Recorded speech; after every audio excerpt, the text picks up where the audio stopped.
What's going on, Packers fans? Aaron Nagler here, joined by Justis Mosqueda from the ACME Packing Company. And Justis, Jaire Alexander, still a member of the Green Bay Packers. Are we surprised at this development? For sure. I thought, so this is the timeline of my thinking, right?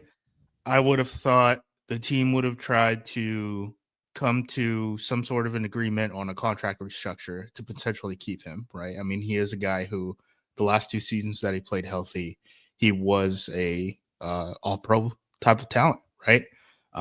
Was voted for that, the last 2 times that he played more than half a season.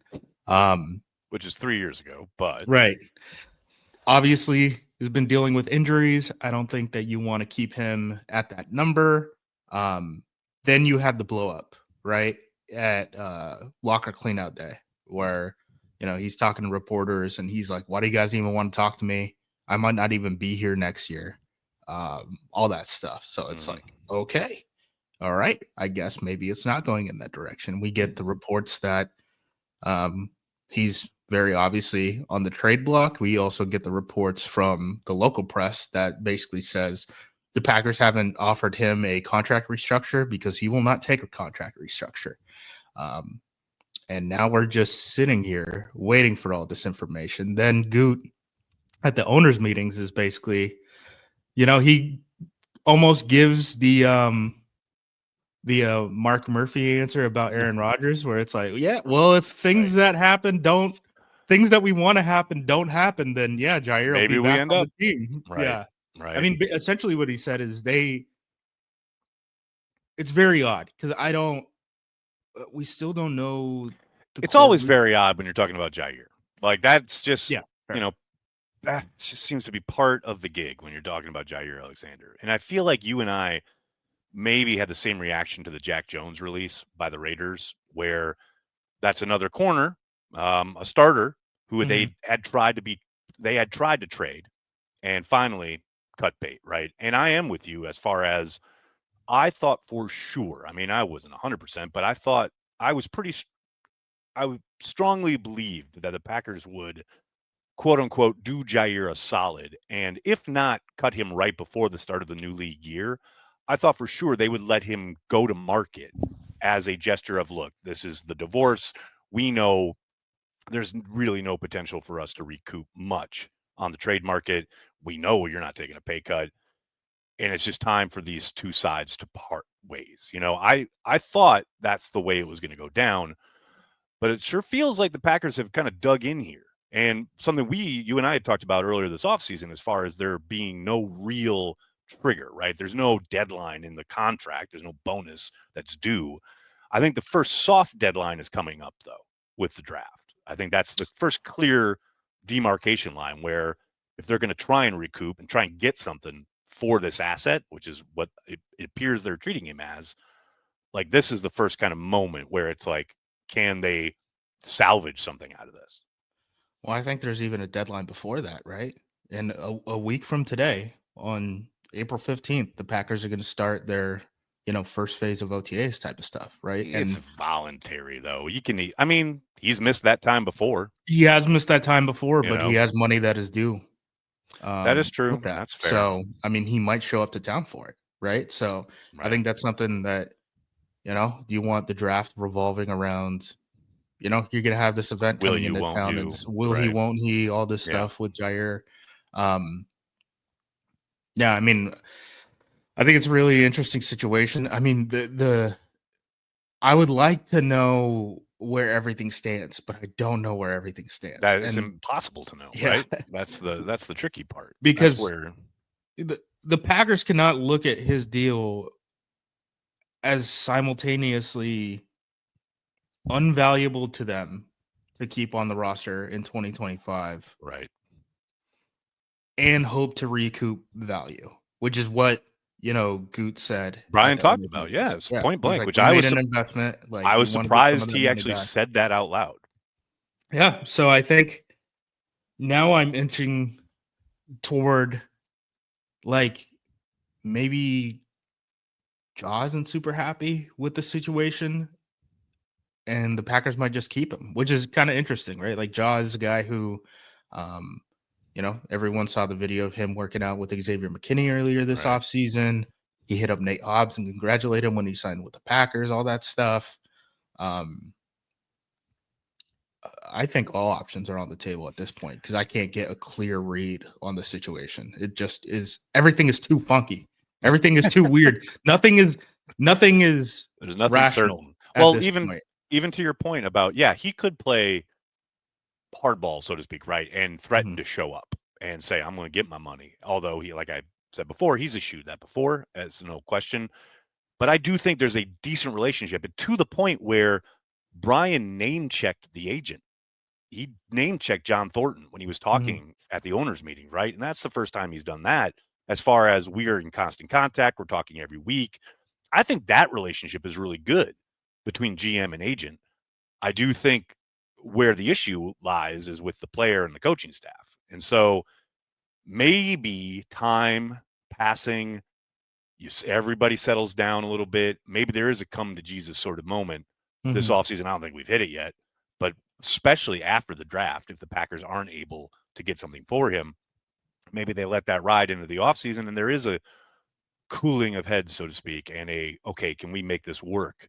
Because, to Brian's point, it's completely logical given everything that they have, invested in him, both to get him and to keep him. Yeah, it doesn't make a whole world of sense to just cut him outright. But that does feel like the only avenue toward not having him on the roster because I can't imagine someone giving assets up for him. I don't see why any team would do that at this point. Yeah, I just especially pre-draft. Because if you would have had I don't think anything is really going to change between now and the first day of the draft. Now, teams might get spooked after the first day of the draft. Right. But especially with a player like Jaire, you're going to have to clear medicals and physicals, all that stuff. Yep. These things aren't as turnkey as people realize, like draft day trades. So I really doubt that he gets traded on day 2, day 3 of the draft. So the Packers would just be looking at draft picks for 2026, which might be fine for them if they can get the deal and all that stuff works and they get off of the cap space. Because again, I think we've gotten back to the point now with NFL stuff. Cap hits don't matter. I'm not saying the cap doesn't matter, but cap hits don't matter. All that matters is cash now because of the way that you can manipulate it and all this stuff. It's just, hey, this is the amount of money that you're going to that is going to be due at some point. You can stretch it over 5 years, you can pay it all at once, but you're going to have to pay that money. And ultimately the decision that the Packers need to make is, okay, is Jaire worth the 17 million and change that he's going to get in cash this year? They have the cap space for this year. Right. It gets next year. Next year, they're over the cap, right? Yeah. So that 17 million is 17 million that you're not rolling over to next year when you're getting extensions on Zach Tom. You're getting extensions on one of your receivers, most likely. Yeah, maybe Quay is probably going to get 15 million a year. Devontae Wyatt's most likely going to get extended. We'll see what happens with Wyatt because I think that's the fifth year option is going to be big. Legit possibility. I agree.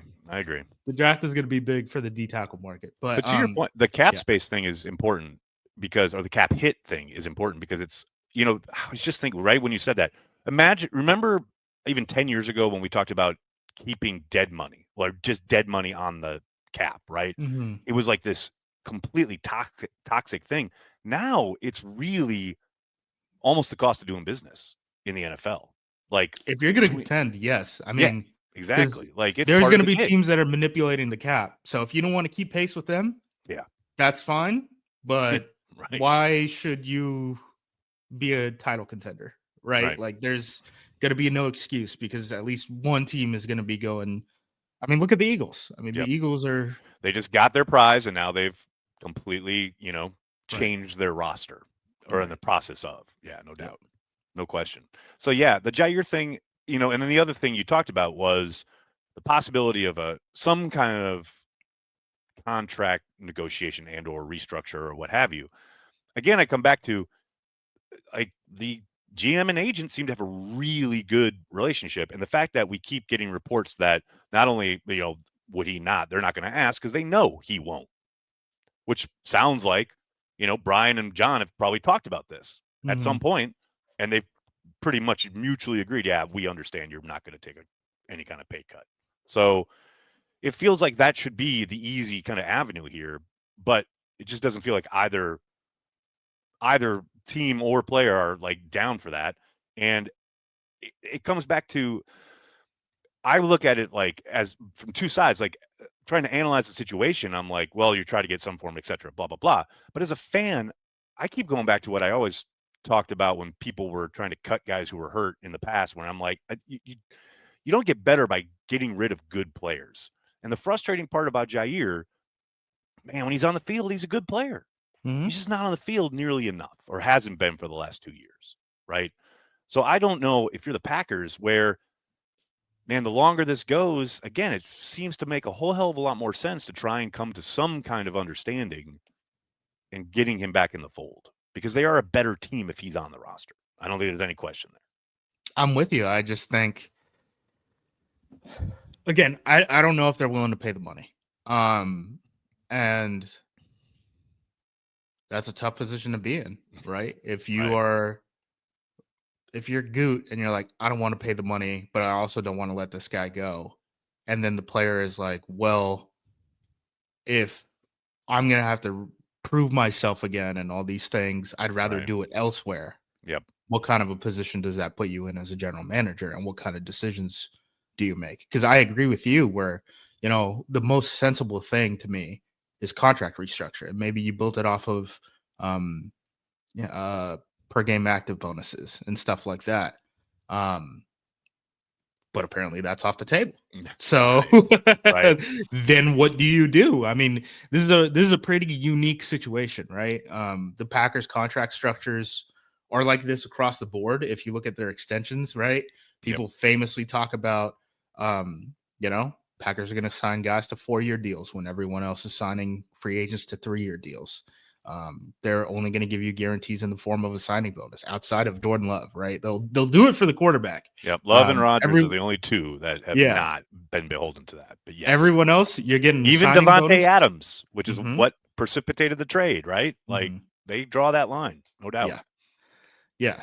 So it's an interesting organization from that standpoint, but it's because in these situations, they want to be able to have this leverage and be able to sit it out and kind of ride the storm. The Packers, I think, it's probably the Packers and the Bengals are the only teams that like really look at contract structures these ways. The Bengals, because they don't have the cash to put in escrow. When you guarantee a guy money, you have to put that money away and basically put I think it's like half of it in a vault, essentially. Right. Just to prove that you can pay these guys, and the Bengals struggle with that issue. It was an issue. Raiders went through some problems there. Yeah, the Raiders used to deal with that when Khalil Mack and all that stuff was happening. The Packers aren't dealing with a cash issue. That's certainly not their problem. They just look at it this way. They think that this is the best path for the front office to continue to have power, I guess. And this is a front office that is, outside of the Mike Sherman era, right? Like this is a front office that has held power since the early 90s, since Ron Wolf came in. More than 30 years. Yeah, I was going to say. Yeah. No doubt. Look, what's frustrating is I think we could do probably 2 more of these videos over the course of this offseason. I would not be. Oh, dude, it might be in every, it might be Jaire watch. Yeah, I've been getting 100%. people keep getting mad at me at APC, and they're like, another Jaire article, and I'm like, dog, this could be Jaire watch summer, man. I agree. We could be counting down to the start of camp. I would not be surprised, because to your point, they can just wait it out, and there's no. We talked about at the top. There's no real mechanism to force their hand. Well, one thing that could force Jaire to show up to Green Bay, right? He has a contract that's signed, so he's not getting away with, I've been tendered, I've been franchise tagged, but I haven't signed it, so you can't find me because I haven't signed it because I'm technically not under contract, right? So you can't get away with that. He's not under a rookie deal, which if rookies hold out, or if rookie deal players hold out, and you're beyond your massive. third year, Yes, right? right. You're eligible for an extension. You can't get fined by the league. There are mandatory fines that start showing up if you're not showing up That to can't be training camp and forgiven all that. anymore. That's the other thing, right? Can't be. They've Yep. taken that completely off of the table. Yep. Now you can do weird things, like you can give a contract extension that gives them more. Like we saw that situation with who was it? The Jets this past year with their pass rusher. Oh yeah, Reddick. Yeah. Where they were basically like, all right, you got fined this amount of money. Like we'll meet you in the middle. We'll give you a new extension that kind of makes you not Helps makes you you make up whole, for but that. makes you Yeah, half. Makes right. you half. And Well, just don't you show think up. if it comes to that though, if like they do play chicken and Jaire does have to report, doesn't he just go the Mike McKenzie route? You know, doesn't he have a mysterious hamstring injury until he's traded? You know what I mean? I mean, Like or we've released. seen the hold in. We've seen the It's the hold new. in. It's all the rage nowadays. I mean, So the NFL legislated all this stuff, and the NFLPA figured out very quickly, like, yeah, just show up in sweats, and you can hang out on the sideline, right? That was a big Earl Thomas thing, oh like yeah, the first off season that they restructured this stuff.